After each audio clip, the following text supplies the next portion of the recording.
So, itong scrub na to, sinend ko na sa'yo. So, inspection pa lang, nakikita ko na maganda yung white center. So, probably dito ako mag-i-start. And, inspection is ito, natutay ko na yung dalawang bar ko. So, first, ito, didikit ko siya dito. And, itong side na to is, cover ko siya dito. And, ito. So, first is, gagawin ko na yung middle bar. Then, after nun, didikit ko yung edge ko. Oh, sa likod pala yun. My bad. Ito. After first bar, nakita ko na to. So, didikit ko na lang sila. And ito, reserve ko na silang nasa taas para yung last bar ko is mapapredict kung nandito sila sa taas. Ito. And ito, connect. So, ito, good sign na to. Diba? And, so, ito na tayo sa fourth bar natin. Pero yan, mamaya ako nagagawin yan. And, oops. Then, insert. And since nandito sila, so, worst case to kasi magkatapat yung dalawang edge.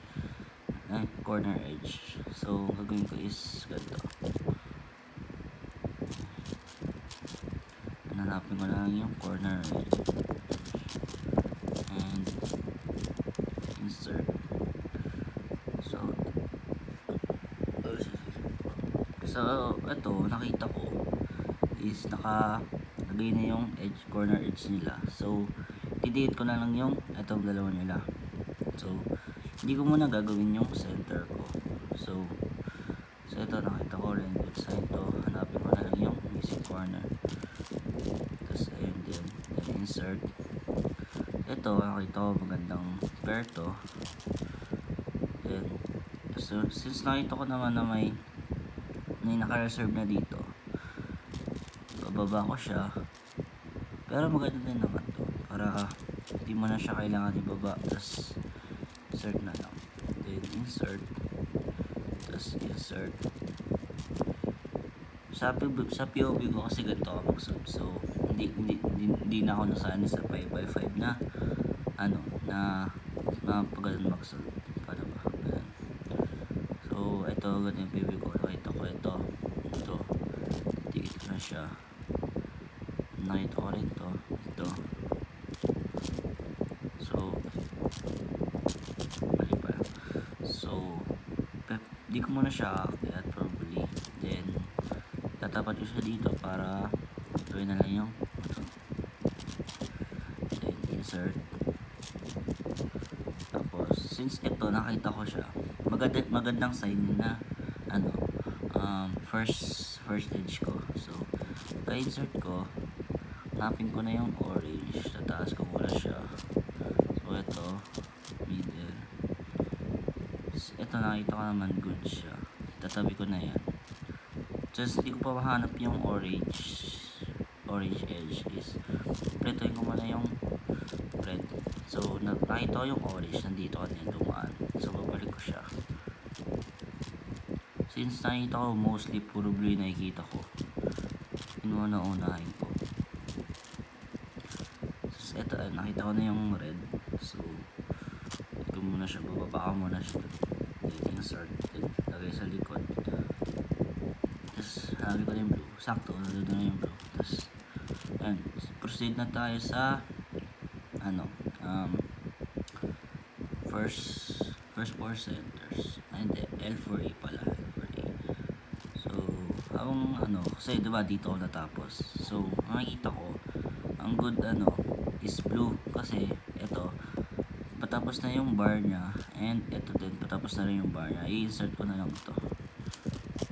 Since, maganda yung kalalabasan, tatabi ko muna yan. Nakita ko to. So, maganda siyang i-pair.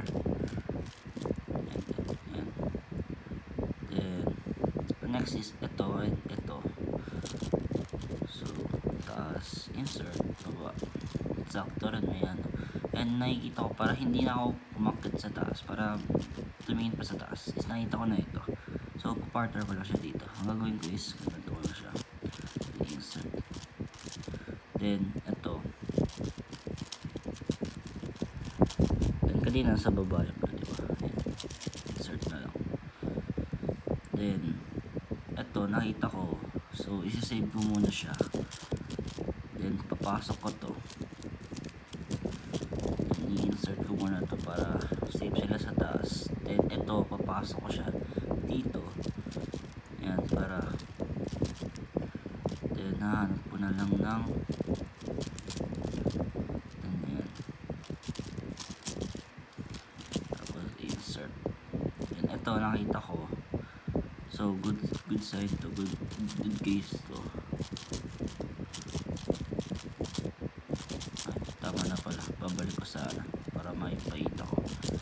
Pero, balikan mo lang. Slow mo kung gusto mo makita. So, next is last bar sa orange. Then, ito, ang algorithm ko dito. Taas ko muna siya. Then, bababa ko. Then, aangat ko na ulit.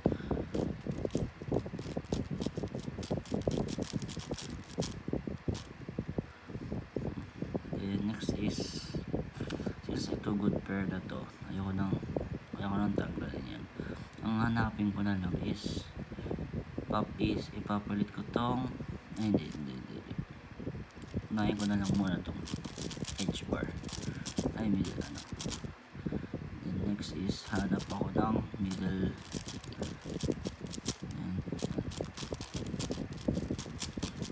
Insert. Then ito sunod. Then sakto rin under tong bar. Then ito, tapos alam mo naman natuwa ko na ito sa ito.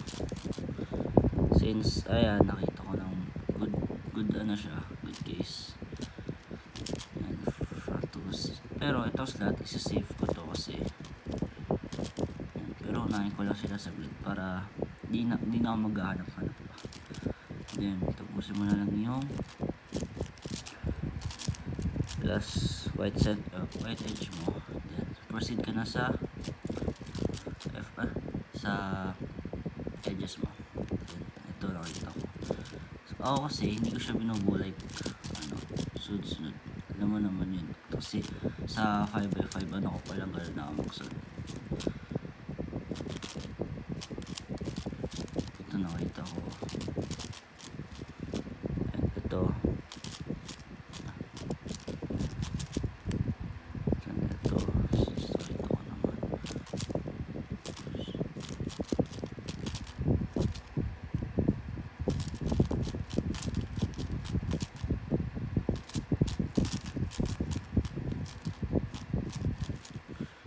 Since tapos na, solve ko na lang.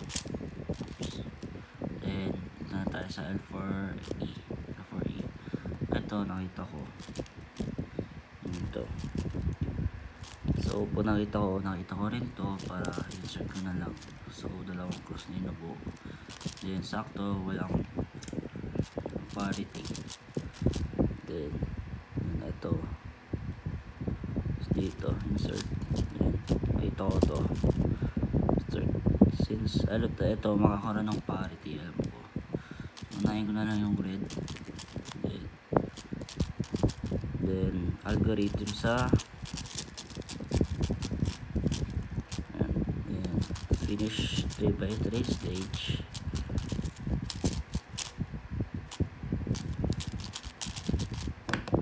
Ayan lang.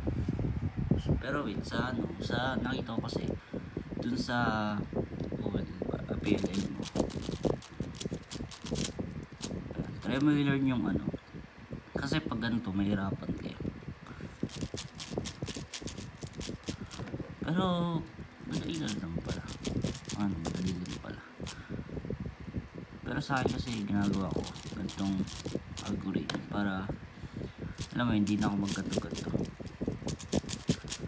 Pero kasi ako ginagawa ko lang yung ganun, yung M-move kapag yung case ko is ganito.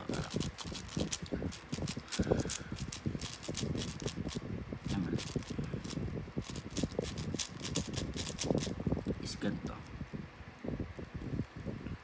Kasi nakalimutan ko yung algorithm na isa, yung R lang tsaka U yung ginagawa, yung minimove. So yun lang.